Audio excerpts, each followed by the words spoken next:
В эфире «Утро на Якутия-24». Вместе с вами встречаем этот день и рассказываем, какими событиями день встречает нас. В студии Анастасия Кобызева и Павел Танин. Здравствуйте. Смотрите сегодня. Якутский робот моет полы в аэропорту Астаны. А стартап заключил контракт на поставку 100 устройств для казахстанских компаний. Вместе с этим идут переговоры еще с 500 роботов для предприятий России. Сельские семьи получат жилищные субсидии. Многодетным помогут построить дом или же улучшить жилищные условия. Количество мобильных преступлений в Якутске увеличилось. С начала года в столице региона зарегистрировали уже 54 случая. В январе прошлого года их было 34. В Копенгагене стартовал ежегодный фестиваль света. Датскую столицу украсили сотни ярких инсталляций и световых шоу.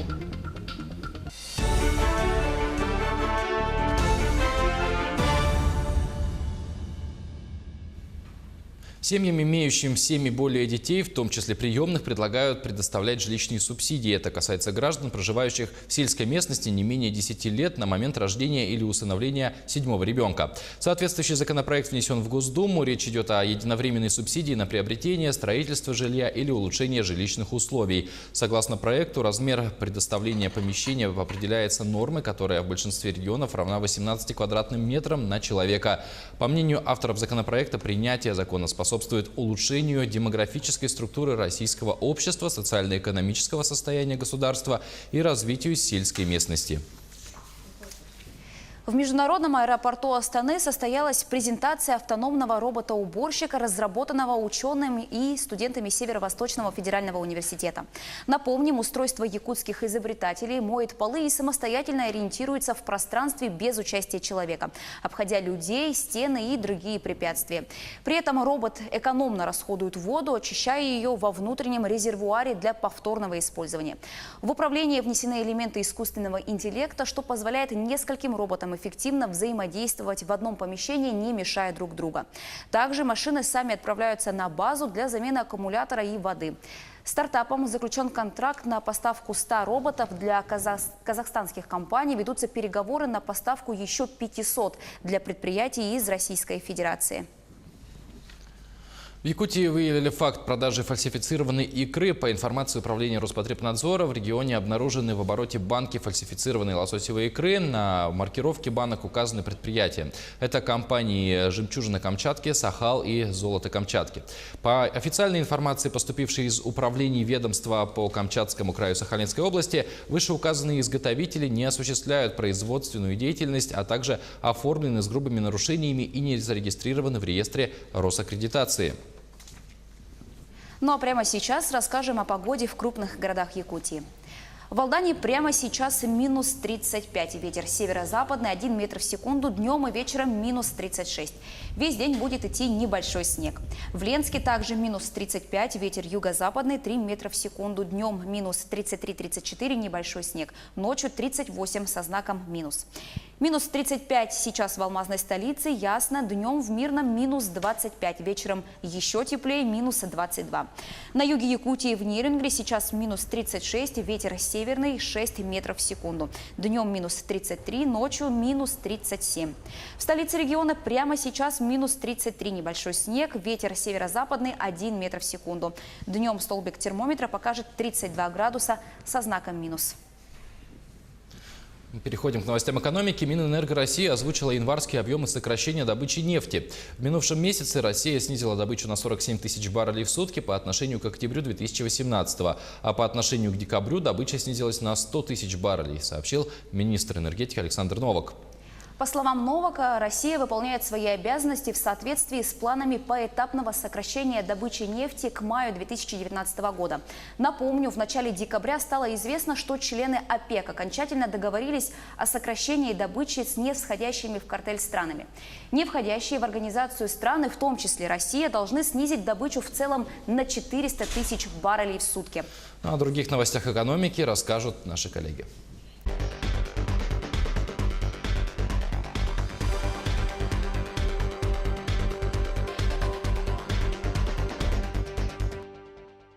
В эфире новости экономики на Якутия-24, в студии Марьяна Кутукова. Государство заплатит Первому каналу за трансляцию парадов. Минобороны компенсирует телеканалу 537 миллионов рублей за расходы по организации трансляции 2 военно-морских парадов в Санкт-Петербурге, прошедших в прошлом и в этом годах, говорится в распоряжении правительства. Отметим, что Первый канал впервые получает оплату за трансляцию от госструктур, сообщают открытые медиа. Источник издания на телеканале сообщает, что парад Победы на Красной площади Первый канал показывает за свой счет, а трансляция парада военных кораблей из Санкт-Петербурга требует больших затрат, которые канал не может обеспечить. Банк России предлагает разрешить гражданам временно приостанавливать выплаты по ипотеке. Это возможно в трудных жизненных ситуациях, сообщил первый зампред регулятора Сергей Швецов, выступая в Совете Федерации. Надо включить такой опцион, что при возникновении такого рода обстоятельств, как потеря работы или несчастный случай, заболевания, которые приводят к временной нетрудоспособности, человек в одностороннем порядке по оговоренной заранее в стандарте ипотечного жилищного кредитования схеме объявлял банку о моратории на текущие выплаты, сказал Швецов. Он также привел статистику, согласно которой россияне до 30-35 лет стали гораздо чаще менять место работы по независящим от них причинам. Швецов подчеркнул, что банк при этом ничего не теряет. В этом случае удлиняется срок ипотеки, а Центробанк не будет относить этот кредит к просроченному на 90 дней, поскольку по факту нет просрочки, а есть использование опциона. Пока такую инициативу предлагают делать единожды, если практика не вызовет проблем, она может стать многократной. Тем временем объем ипотечного кредитования в Якутии вырос в 1,5 раза. За 10 месяцев этого года якутяне заключили более 10 тысяч договоров ипотечного жилищного кредитования на сумму 28,5 миллиардов рублей. По данным Дальневосточного банка России, на республику приходится почти 24% ипотечных кредитов на Дальнем Востоке. Вместе с тем, с начала года увеличилась и задолженность по ипотечным кредитам на 19%. На 1 ноября этого года сумма составила 83 миллиарда рублей. Минстрой Якутии договорился с Якутском о решении проблемы долгостроя по улице Каландрашвили в 66-м квартале, сообщает ЕСЯ. Теперь работа ведется с новым потенциальным застройщиком компанией «Якутпромстрой». Компанию привлекают путем предоставления компенсационного земельного участка на улице Дежнева. «Якутпромстрой» заинтересован в его получении, чтобы продолжить строительство одного из своих объектов. Сегодня мы провели совещание с городским округом город Якутск, чтобы согласовать наши действия. По новому законодательству компенсационный земельный участок предоставляется без торгов, только по решению главы региона. Процедура такая: заявление со стороны застройщика направляется в Минстрой. Город должен передать участок в распоряжение республики, чтобы глава региона мог передать его застройщику. Договоренности с городом сейчас достигнуты, сказал изданию глава Минстроя Павел Аргунов. В Якутии подобная практика по предоставлению компенсационного участка проводится впервые. После смены застройщика дом планируют ввести в 3-м квартале 2020 года. Никаких расходов от этого дольщики не понесут, только если изменится квадратура их квартир. С января следующего года тарифы на коммунальные услуги возрастут. Повышение связано с ростом ставки НДС с 18 до 20%. Об этом на встрече с журналистами сообщила председатель Госкомцен Якутии Антонина Винокурова. Так как тарифы для населения являются льготными и покрывают расходы поставщиков услуг на треть, то возрастут они именно в доле НДС в составе тарифа. Таким образом, для большинства населения рост с января будет на 1,7%, а с июля плата возрастет на 2,4% в целом по республике. Поскольку виды благоустройства и набор коммунальных услуг у населения разные, предельно допустимое отклонение размера платы равно 2,4%. Поэтому максимально плата может возрасти на 4,8%, но не выше того.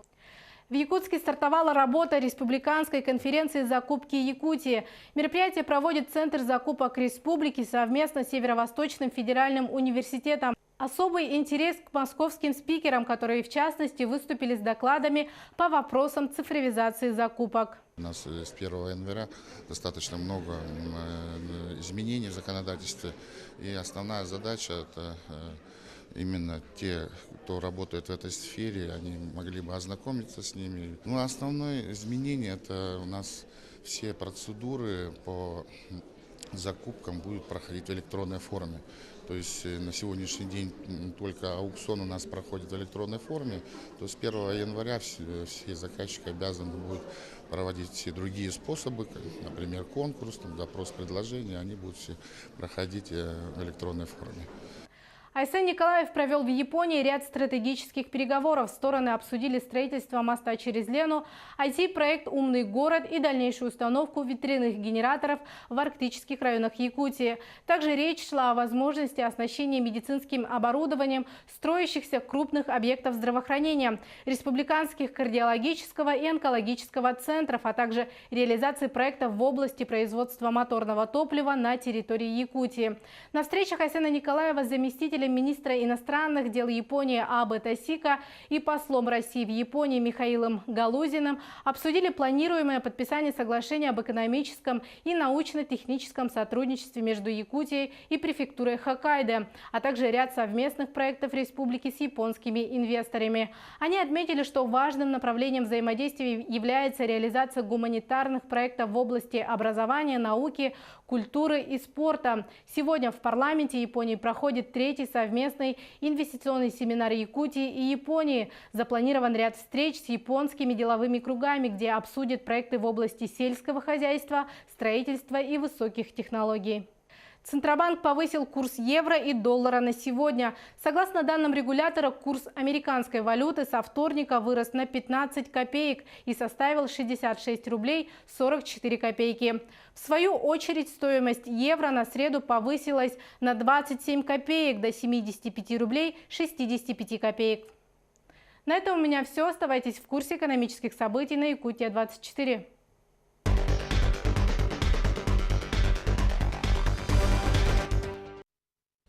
Индексы Мосбиржи и РТС по итогам торгов в понедельник изменились. Первый по итогам торгов вырос на 0,07%, а второй незначительно опустился на 0,01. При этом курс доллара к рублю на московской бирже вырос на 29,1%, а курс евро снизился на 0,05%. По словам инвестиционного стратега, на текущей неделе поддержка индексу Мосбиржи может прийти по итогам торгов из США. На ближайшей торговой сессии вполне можно будет увидеть даже частичную фиксацию. И говоря о курсе валют, у нас есть свежие данные. Курс доллара, установленный Центробанком, равен 65 рублям 66 копейкам. Лучший курс для покупки в Якутске, уверены аналитики сайта banki.ru, в Солидбанке 65 рублей 80 копеек. Продать американскую валюту выгоднее там же за 65 рублей 35 копеек. Курс евро, установленный Центробанком, равен 75 рублям 15 копейкам. Купить эту валюту жителям Якутска выгоднее в Восточном банке за 75 рублей 40 копеек. И продать выгодно в Солидбанке за 74 рубля 80 копеек, сообщает сайт banki.ru.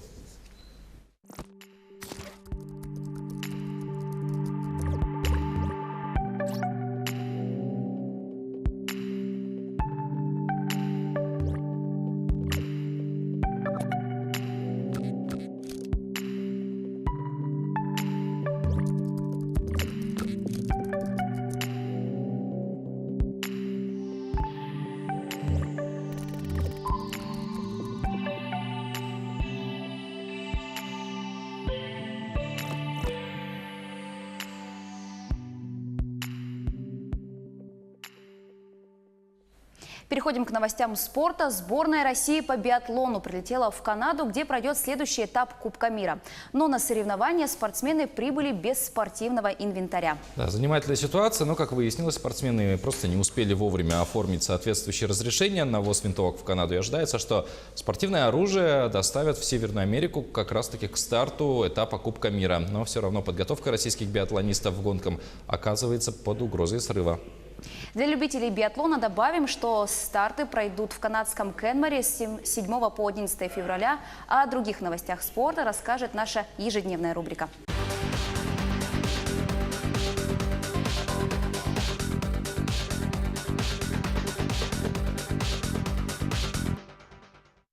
Здравствуйте, в эфире новости спорта, в студии Власий Сергеев. Россиянин Сергей Ковалев вернул титул чемпиона мира по версии Всемирной боксерской организации. В 12-раундовом поединке в американском Фриско он выиграл у колумбийца Элейдера Альвареса по очкам. Все трое судей отдали победу Ковалеву. Российский боксер вернул титул чемпиона мира WBO, с которым расстался после поражения от того же Альвареса. Этот поединок состоялся 4 августа 2018 года. Теперь на счету 35-летнего Ковалева 33 победы, 1 ничья и 3 поражения. Для Альвареса это поражение стало первым на профессиональном ринге при 24 победах.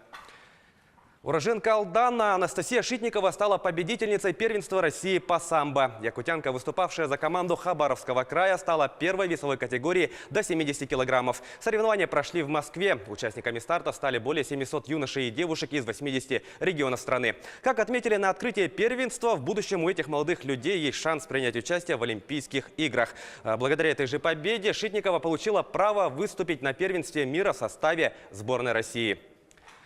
Двукратная чемпионка мира по прыжкам в высоту Мария Лосицкена стала победительницей легкоатлетического турнира «Русская зима» в Москве. Спортсменка показала результат 2 метра 4 сантиметра, установив лучший результат сезона в мире. Второе место заняла олимпийская чемпионка 2012 года Анна Чичерева, преодолевшая высоту 2 метра. Третьей с результатом 1 метр 90 сантиметров стала Александра Ярышкина. Предыдущий рекорд сезона Лосицкена установила 20 января на турнире «Битва полов». Тогда спортсменка прыгнула на 2 метра 3 сантиметра. Петербургский «Зенит» обыграл подмосковные «Химки» в домашнем матче баскетбольной единой лиги ВТБ со счетом 86-82. Самыми результативными игроками встречи стали форвард «Зенита» Марко Симонович и форвард «Химок» Джордан Микки, набравшие по 22 очка. Клуб из Санкт-Петербурга идет на 5-м месте в турнирной таблице чемпионата, имея 9 побед после 14 игр. «Химки» занимает второе место с 12 победами после 15 матчей. В следующем туре 10 февраля петербуржцы сыграют в гостях против белорусского клуба «Цмоки Минск». «Химки» на следующий день проведут домашнюю встречу с краснодарским «Локомотивом». Манчестер Сити обыграл лондонский «Арсенал» со счетом 3-1 в домашнем матче 25-го тура чемпионата Англии по футболу. В составе горожан хэт-триком отметился нападающий Серхио Агуэро. Единственный мяч лондонской команды забил Лоран Косельни. Манчестер Сити занимает второе место в турнирной таблице, набрав 59 очков после 25 игр. «Арсенал» идет шестым с 47 очками. Следующий матч клуб из Манчестера проведет 6 февраля против ливерпульского «Эвертона». «Арсенал» 9 числа отправится в гости Хаддерсфилд Таун. В центральном матче 23-го тура чемпионата Франции Лион одержал победу над Пари Сен-Жермен со счетом 2-1. В составе победителей забитыми мячами отметились Муса Дембеле и Набиль Фекир. У проигравших отличился Анхель Ди Мария. Для ПСЖ это поражение стало первым в текущем сезоне первенства страны. Беспроигрышная серия команды с учетом предыдущего сезона составила 21 матч. В турнирной таблице ПСЖ продолжает лидировать, набрав 56 очков, опережая идущий вторым Лиль на 10 баллов. Лион 43 очками идет третьим. Владислав Шаяхметов сыграл свой 85-й матч за сборную России по мини-футболу и стал рекордсменом национальной команды по этому показателю.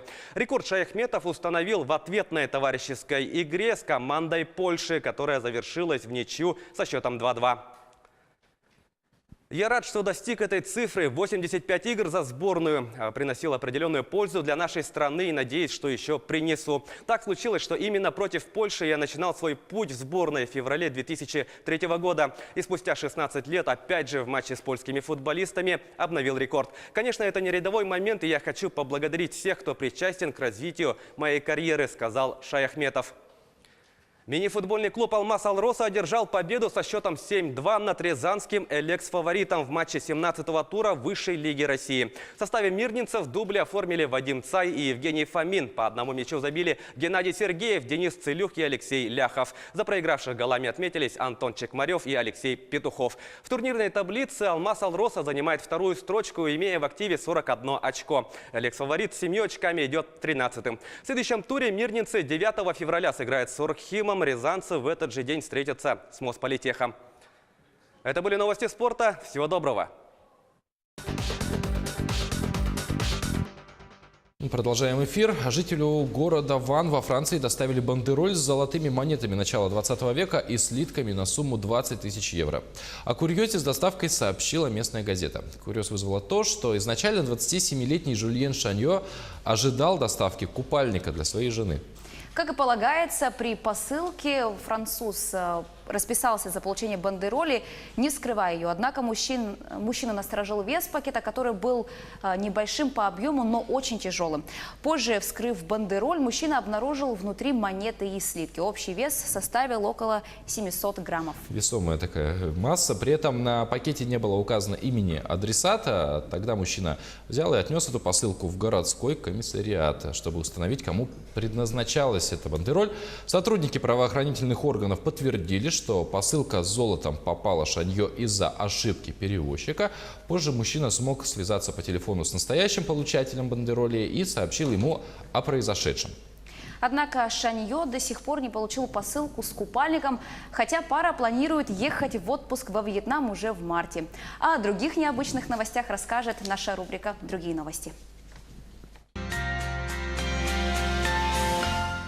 Вот у нас, видите, он называется «Кинопавильон Ананас». «Ананас» – культовое место. С виду павильон похож на квартиру, но живут здесь только актеры и только в кино. Он появляется в клипах, фильмах и в десятке короткометражных работ, а во время киношколы становится вторым домом для студентов. Каждый меняет его под себя. Дверь мы перенесли, окна поменяли, то есть теперь у нас одно окно, а не два, большое окно. Печку построили, обратите внимание. На площадке операторам, актерам и режиссерам нередко приходится быть строителями и грузчиками, но об этом никто не жалеет. Сюда тянутся не столько за знаниями, сколько за общением и магией кино. Людям уже мало просто ресторанов, кафе, баров, тусовок, концертов. Хотя это сейчас в тренде, и сейчас вот существует попытка создания как можно больше событий. Но мы все видим, что все меньше и меньше людей туда ходит. Я думаю, будущее за какими-то вот такими мероприятиями, в которых люди будут работать, трудиться вместе. Параллельно с теорией ученики снимают минутные ролики в разных жанрах. Так их готовят к созданию главной, дипломной работы. Для нее студенты собираются уже в полноценную съемочную группу с четким разделением обязанностей. Сценарий, свет, цвет, звук, картинка. В обсуждении черновых вариантов короткометражек участвуют профессионалы из сферы российского кинематографа. Неформальные встречи и лекции организуют за счет президентских грантов. После погружения в мир кино некоторые киношкольники меняют свою жизнь. Студент первого набора Дмитрий Евстюничев решил продолжить работу в этой сфере и сейчас помогает одному из преподавателей киношколы. Большую часть времени я занимаюсь тем, что помогаю Константину Ленчицкому выполнять какие-то заказы, связанные с видео, рекламой, кино. Так вот провожу свое основное время.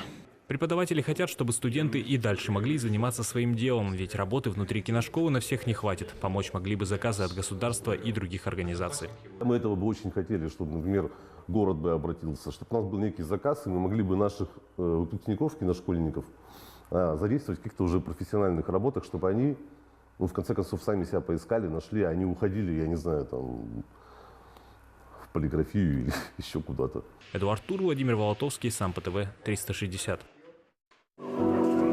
Я думаю, Бог-то один, а все верят по-разному. Фильм о современной жизни ненцев на Крайнем Севере. В 13-минутной ленте есть все. Быть, семья, олени и, конечно, мечты. Идеальный день.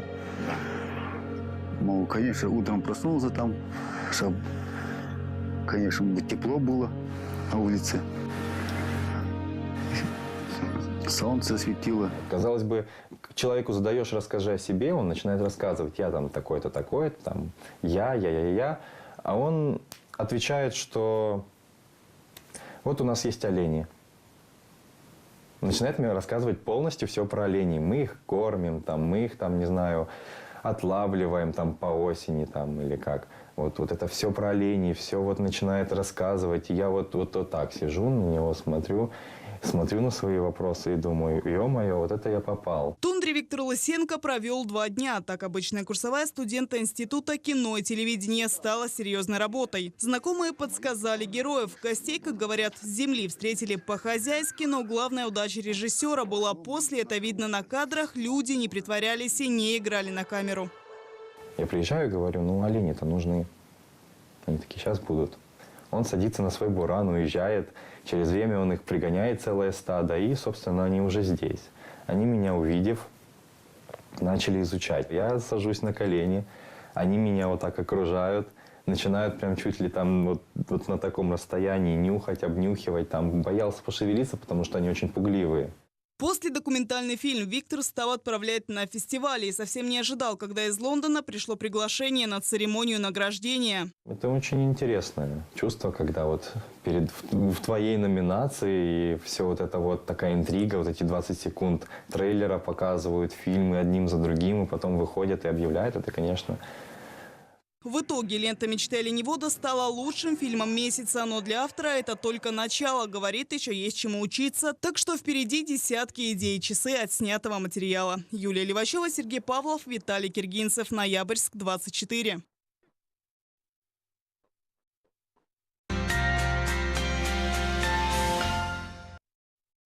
Но прямо сейчас прервемся на короткую рекламу.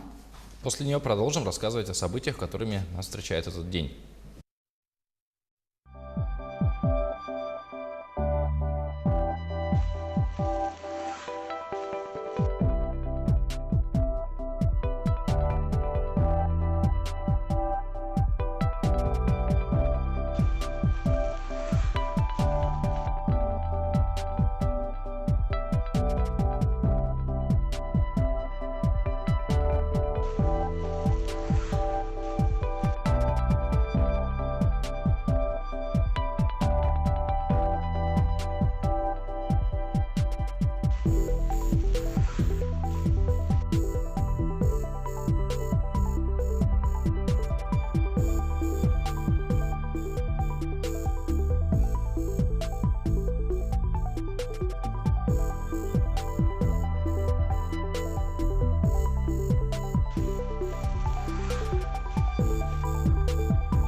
Это «Утро событий» на Якутия-24. Мы продолжаем.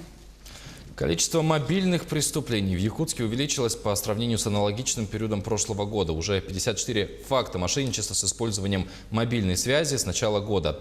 За аналогичный период прошлого года их было 35. Тему продолжит Александр Зубехин. Василий занимается музыкой уже несколько лет. Как-то ему понадобилось купить электрогитару. На одном из известных сайтов он нашел подходящую модель. Цена оказалась заманчивой – всего 35 тысяч рублей. И он потребовал предоплату внести. Я так сделал, отправил на его банковскую карту положенную сумму. Хотел проверить состояние заказа, путь, маршрут. И там уже этот аккаунт продавца был заблокирован, и все наши переписки были удалены. Сайт закрыт, аккаунт удален. Мошенник получил предоплату за товар и пропал. Это один из популярных сейчас способов мошенничества. Чтобы защититься от этого вида преступлений, есть лишь один проверенный способ. В этом случае вам необходимо просто оплачивать товар по факту. То есть, когда товар пришел, тогда вы оплачиваете. Либо же просто перепроверять данные интернет-магазины по различным отзывам. Есть еще один не менее популярный способ завладеть деньгами граждан. Мошенник совершает звонок своей жертве, представляется сотрудником банка, в котором обслуживается потерпевший, сообщает, что банковская карта заблокирована и путем обмана просит предоставить данные, которые расположены на лицевой стороне банковской карты, в том числе одноразовый код, который приходит на личный телефон жертвы. При таком способе хищения денежных средств CVV-код, который на оборотной стороне карты, его диктовать не обязательно. В этот момент злоумышленник заходит в ваш личный кабинет через ваш онлайн-банк и переводит деньги уже на свою банковскую карту. Защититься от этого вида мошенничества тоже можно. Необходимо просто позвонить на номер горячей линии банка, указанный на оборотной стороне вашей карты, и, связавшись с оператором, уточнить, был ли звонок к вам с банка или нет. Соответственно, вам там скажут, и вы поймете, мошенник это был или вам звонили действительно с банка. Василий уже понял, как действовать в подобных ситуациях. В следующий раз, когда буду заказывать с интернета, я бы не стал уже там внести предоплату. Лучше с рук получить и там на месте оплатить. Если все-таки вы считаете, что в отношении вас совершено преступление, нужно незамедлительно обратиться в полицию, поскольку, как известно, преступление лучше расследовать по горячим следам. Александр Зубехин, Дюлус Иннокентьев, Якутск. Теперь мы передаем слово нашим коллегам из Мирного. Они расскажут о главных событиях района. Доброе утро! В эфире новости Мирнинского района. В ближайшие дни в Мирнинском районе будет наблюдаться повышение температуры воздуха. В столице Алмазного края день ожидается ясным. Температура воздуха минус 23-27 градусов. Ветер 2-3 метра в секунду.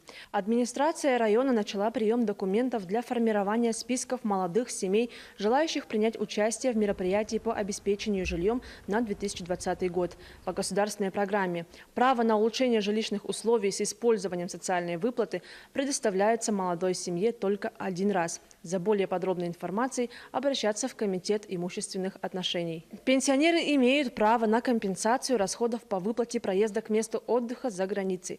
Прокуратурой города Мирного выявлен факт отказа государственным учреждением Управления пенсионного фонда пенсионеру в выплате компенсации расходов на оплату стоимости проезда к месту отдыха и обратно.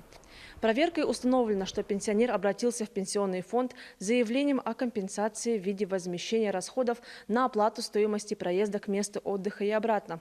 По результатам рассмотрения заявления пенсионер уведомлен об отказе в выплате компенсации расходов в связи с нахождением места отдыха за пределами территории Российской Федерации. Доводы фонда о том, что существенным условием для выплаты является нахождение пенсионера на отдыхе на территории России, противоречат закону о государственных гарантиях и компенсациях лиц, работающих в районах Крайнего Севера. Прокуратурой города Мировому суде направлено исковое заявление о взыскании с управления пенсионного фонда в пользу пенсионера компенсации расходов по оплате проезда к месту отдыха и обратно. Исковое заявление удовлетворено, решение суда вступило в законную силу. А на этом пока все. Всем хорошего дня. Ну, теперь самое время рассказать о погоде. В крупных городах Якутии, в Алдане прямо сейчас минус 35 градусов, ветер северо-западный 1 метр в секунду, днем и вечером минус 36. Весь день будет идти небольшой снег. В Ленске также минус 35, ветер юго-западный 3 метра в секунду, днем минус 33-34, небольшой снег, ночью минус 38 градусов. Минус 35 сейчас в алмазной столице, ясно, днем в Мирном минус 25, вечером еще теплее, минус 22. На юге Якутии в Нерюнгри сейчас минус 36, ветер западный 6 метров в секунду, днем минус 33, ночью минус 37. В столице региона, в городе Якутске, прямо сейчас минус 33 градуса, небольшой снег, ветер северо-западный 1 метр в секунду, днем столбик термометра покажет отметку 32 градуса со знаком минус. Домодедовский суд Московской области признал виновной женщину, обвиняемой в контрабанде. Она пыталась перевезти за границу бриллианты массой более 400 карат. Стоимость камней составила 8 миллионов рублей. Вот суд установил, что в январе прошлого года обвиняемая положила ограненные алмазы в тайник в Нижнем Белье. В аэропорту Домодедово она прошла в зеленый коридор на таможенном контроле, но в зоне досмотра женщину задержали. После срабатывания сигнала металлоискателя во время личного досмотра женщина выдала мешочек с драгоценными камнями. Горе-контрабандистку приговорили к 3 годам условно. О других происшествиях расскажет наша ежедневная рубрика.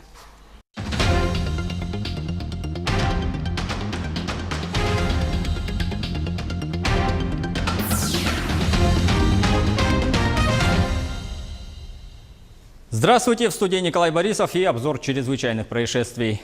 Сгоревший двухэтажный жилой дом поселка Большое Хатыми 66-го года постройки находился в плачевном состоянии. В нем проживало 10 семей. 27 января огонь полностью уничтожил постройку. Было эвакуировано 12 человек. 3 из них получили травмы различной степени тяжести. 1 человек числится пропавшим. По факту найденных останков проводится судмедэкспертиза. Причина возгорания и ущерб от него устанавливаются.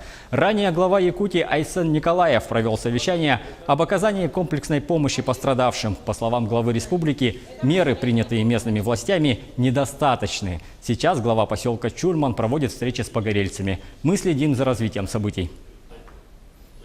Мой резервный фонд главы поселка 100 тысяч всего. Мы полностью его отдаем на погорельцев. Сегодня постановление администрации есть, но надо необходимо восстановить документы, сгорели паспорта и другие документы, которые необходимы для получения этих видов субсидий по поселению. Главой района также принято решение о материальной помощи. Полиция Якутска возбудила уголовное дело по нападению группы подростков на мужчину в поселке Маган. Ранее в социальных сетях распространялась информация, что 29 января в Магане 4 подростками был избит местный житель. По данному факту возбуждено уголовное дело по статье «Умышленное причинение тяжкого вреда здоровью». В настоящий момент проводятся следственно-оперативные мероприятия, направленные на установление обстоятельств произошедшего. Отмечается в официальном комментарии МВД.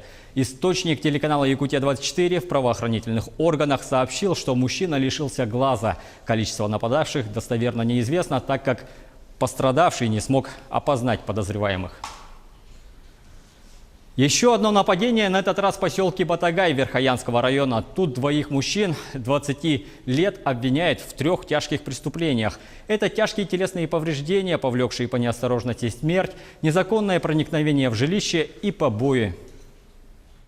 По уголовному делу в отношении 2 местных жителей 20 лет, обвиняемых в совершении преступлений, предусмотренных частью 4 статьи 111, тяжкие телесные повреждения, повлекшие по неосторожности смерть, частью 1 статьи 139, незаконное проникновение в жилище, и статьей 116 Уголовного кодекса Российской Федерации побои.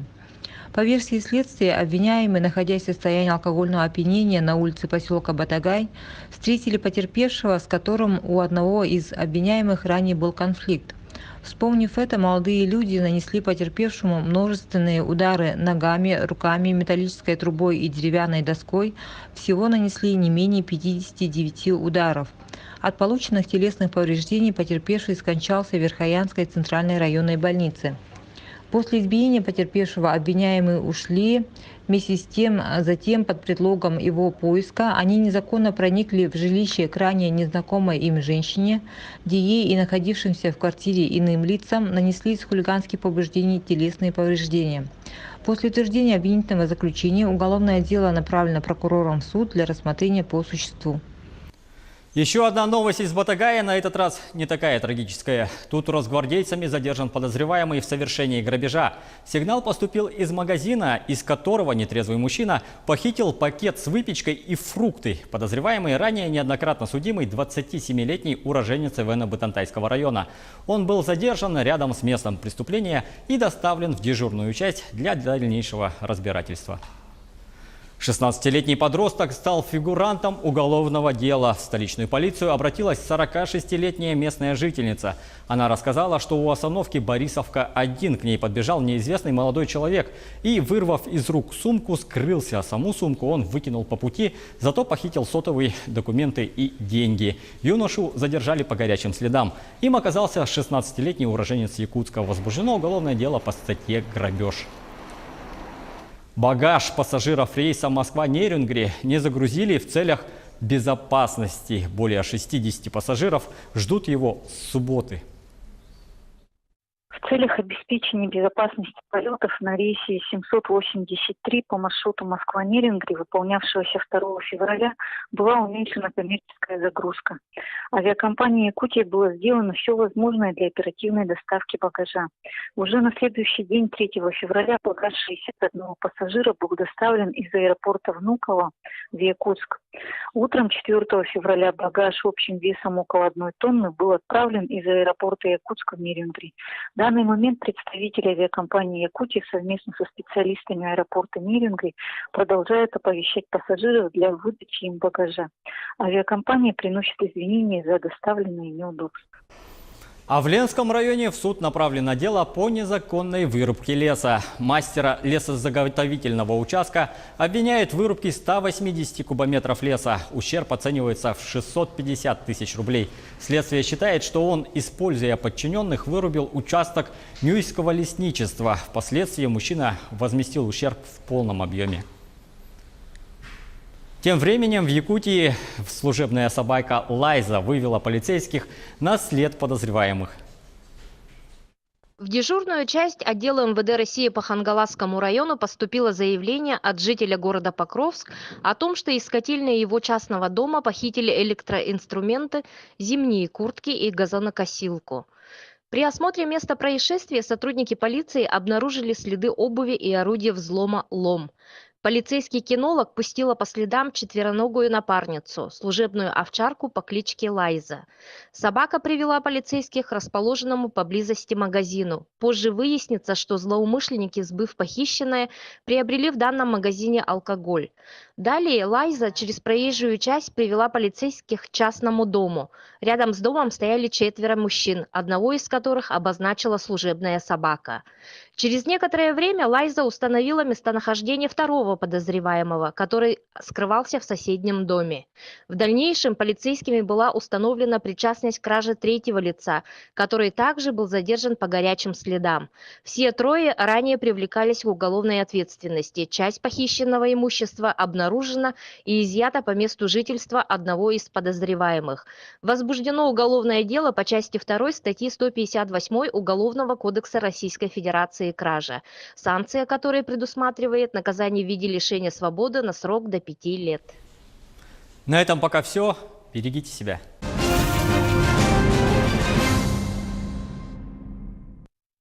Какие серьезные изменения произошли в тарифной политике в наступившем 2019 году? Об этом мы сегодня поговорим с гостем студии. Это заместитель председателя Государственного комитета ценообразования Якутии Галина Служаева. Галина Григорьевна, здравствуйте. Здравствуйте. Здравствуйте. Присоединение центрального и западного энергорайонов нашей Якутии к неценовой зоне оптового рынка электроэнергии и мощности Дальнего Востока как сказывается на ценах и тарифах в республике? Да, действительно, с 1 января 2019 года у нас западные и центральные энергорайоны присоединились к неценовой зоне оптового рынка энергии и мощности. Это скажется не для населения, это коснется бизнеса, предпринимателей, промышленные предприятия. В данном случае здесь тариф уже на оптовом рынке не утверждается Госкомитетом по ценовой политике. Здесь цены формируются постоянно, в результате конкуренции это происходит, и тариф складывается из средней величины генерации, которая служится на оптовом рынке в течение месяца. Тарифы потому что могут меняться ежечасно, и к ним прибавляется сбытовая надбавка и тариф на передачу, который устанавливается Госкомцен. Поэтому население здесь как бы ощутит это опосредованно. То есть, поскольку это скажется на тарифы, скажется снижение их на деятельности бизнеса, соответственно, опосредованно население это тоже почувствует. А так для населения тарифы по-прежнему будут утверждаться в твердой величине. Еще одна новинка этого года – это вот новая система обращения с твердыми коммунальными отходами. И вот утверждение, ну, как утверждаются тарифы в этой сфере и на чем они основываются? Новшество, так называемая мусорная реформа, как ее называют в нашей стране, согласно федерального законодательства внедрена и у нас в республике, за исключением арктических и северных районов, которые на год отсрочено внедрение данного новшества. А так у нас для 4 зон тарифы уже утверждены. Значит, в тарифном решении, которое у нас 214 номер от 20 декабря, там указаны тарифы на кубический метр твердых коммунальных отходов. И справочно приведены, сколько это на человека, значит, будет приходиться. Это связано с тем, что рассчитаны годовые нормативы, сколько один человек производит, скажем так, твердых коммунальных отходов в год. И, соответственно, тариф считается очень просто. Значит, вот этот годовой норматив, он умножается на стоимость кубического метра и, соответственно, делится на 12 месяцев и получается, сколько в месяц человек должен платить. Вот в Якутске, в благоустроенном фонде, это будет 131 рубль 13 копеек с человека. А как-то тариф этот может меняться, пересматриваться? Как часто это может происходить? Нет, этот тариф утвержден на год, он не подлежит изменению. Значит, и вообще тарифы на коммунальные услуги для населения, как правило, они утверждаются на год и не подлежат изменению. Но в этом году есть одна особенность, и все про нее знают. С 1 января изменилась ставка налога на добавленную стоимость с 18 до 20%. Соответственно, тарифы для населения, те ресурсоснабжающие организации, которые на общей системе налогообложения, соответственно, для них НДС возрос, и для населения он увеличивается на 1,7% тарифы на коммунальные услуги. Вот это такое новшество. А так у нас также вот с 1 июля будет изменение тарифов для населения, и оно в течение года не будет меняться. А ТКО, оно у нас с 1 января, и, соответственно, тоже на год. Еще вот такой вопрос, как бы подводя черту под темой именно твердых коммунальных отходов. Вот вы сказали, что в арктических районах еще, арктические районы, но это не только республики, это в принципе страны, арктические территории, они получили отсрочку на год. С чем это связано? Но это решает субъект, в котором находятся данные регионы. Дело все в том, что арктические северные районы имеют, конечно, очень большие свои особенности. И поэтому, скажем так, переходный период, конечно, для них нужен. Соответственно, это и сложности захоронения, которые и в центральных районах тоже имеют свои особенности. Скорее всего. Да. И здесь, конечно, действительно пока еще нужно, скажем так, опробовать на центральных районах и как вообще скажется, какие последствия о том уже переходить в северные арктические. И очень большие, конечно, сложности это с выбором оператора. Как правило, здесь тоже, ну хотя оператор уже определен в северных арктических районах. Заявку на тариф пока не подал. Галина Григорьевна, расскажите еще об одном изменении с этого года. Это дерегулирование тарифов для монопотребителей в сфере теплоснабжения. Вот кого он коснется? Это коснется также, собственно говоря, тех, которые присоединены, допустим, котельной, к ней присоединен один потребитель, так называемый монопотребитель. В этом случае тариф не будет устанавливаться Госкомцен, он определяется соглашением сторон между производителем тепла и, значит, то есть поставщиком и потребителем. А в данном случае вот эти котельные, как правило, где один монопотребитель, они высокозатратные. И поэтому его, скажем так, вытаскивание из поселенческих тарифов, у нас тепло на поселенческие тарифы, то снижает в целом средний тариф для остальных потребителей, что тоже является положительным, это также для развития бизнеса, стимулирования. Поэтому это и является положительным моментом в дерегулировании тарифов для монопотребителей. Но если поставщик будет завышать, скажем так, для потребителя тариф, то в этом случае потребитель может обратиться в Федеральную антимонопольную службу, и в данном случае уже как бы его интересы будут защищены, то есть будет рассмотрена экономическая обоснованность тарифа. А вообще в Якутии много таких монопотребителей? У нас 64 котельные такие. Как правило, это приобъектовые котельные. Ну и подводя вот уже итог нашей сегодняшней беседы, вот по сравнению с прошлым годом, как-то можно говорить о серьезности изменений, которые наступили в этом году, то есть насколько они серьезные, или же в принципе ничего такого сверхъестественного? Нет, безусловно, конечно, это серьезные изменения, и мы про это как раз-таки говорили. И еще одно тоже изменение, это то, что вот в 2019 году, у нас сейчас с 2019 по 2023 год установлены долгосрочные тарифы экономически обоснованные. Это как бы тоже дает возможность бизнесу либо войти, допустим, в сферу ЖКХ и уже знать, какие тарифы у него будут на 5 лет, вложить свои инвестиции, развитие. То есть это тоже определенное такое изменение. И вообще все изменения в тарифной политике, конечно, они в той или иной степени всегда влияют на потребителей. Как мы уже говорили, даже если это напрямую не сказывается на населении, но опосредованно, оно в любом случае окажет изменения. Мы надеемся на положительные изменения в этой области. Галина Григорьевна, большое спасибо, что нашли время, пришли к нам в студию, ответили на наши вопросы. Это было актуальное интервью, и мы говорили об изменении в тарифной политике в 2019 году.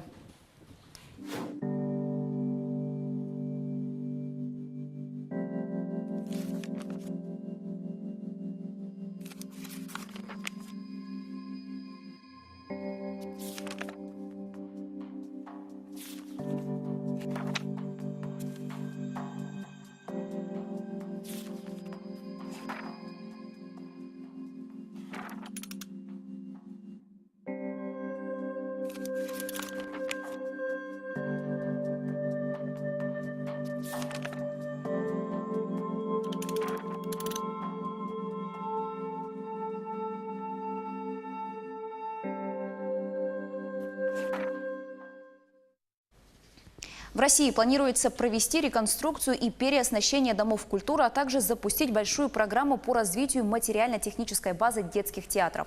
Об этом заявила заместитель председателя правительства страны Ольга Голодец. Она добавила, что планируется ежегодно поддерживать не менее 500 домов культуры. Кроме того, будет проводиться реконструкция и переоснащение домов культуры, укрепляться их материально-техническая база. Это необходимо для того, чтобы они могли обеспечить сельским жителям доступ к нашим лучшим произведениям театрального и музыкального искусства, пояснила вице-премьер. Якутян приглашают принять участие во всероссийском ежегодном литературном конкурсе «Герои Великой Победы-2019». Его проводят в целях сохранения и увековечения памяти о проявленном героизме советских солдат и мужестве российских воинов, а также военнослужащих, участвовавших в локальных войнах и военных конфликтах. Мероприятие проводится в 5 этапов. Первый отборочный начался в прошлом году и завершится 10 мая в этом году. Подробнее с информацией о конкурсе можно ознакомиться на сайте «Герои Великой Победы.рф». В Копенгагене стартовал ежегодный фестиваль света. Датскую столицу украсили сотни ярких инсталляций и световых шоу, рассказывает Алена Островская. В один из самых темных месяцев года датская столица осветилась разноцветными огнями. В феврале солнце в Копенгагене садится в 5 вечера и встает лишь в 8 утра. Праздник поможет людям легче пережить мрачный период, уверен куратор мероприятия Джеспер Конгсхаук. Это идеальное время для фестиваля света. Зимняя темнота создает отличный фон для сверкающих инсталляций. Световые композиции и лазерные шоу разбросаны по всему городу, но главные мероприятия проходят в парке Тиволи, одном из старейших в мире. Здесь над головами посетителей на площади около 80 тысяч квадратных метров переливается зелено-голубое северное сияние. Жители Копенгагена и туристы радуются яркому облику города. Все такое нарядное совершенно преображает ночную жизнь в городе. Обычно здания не подсвечены, и вдруг ты видишь их разноцветными. Осмотреть максимальное количество световых инсталляций можно с воды. Для этого по каналам курсируют специальные прогулочные суда. Фестиваль продлится до конца февраля. Действительно красивое зрелище, но я думаю, если, допустим, в Якутии сделать что-то подобное со световым оформлением, и нашей якутской зимой будет не менее красочно. Ну а вот, тем не менее, такими событиями нас встречает этот день. Оставайтесь с нами, мы скоро вернемся.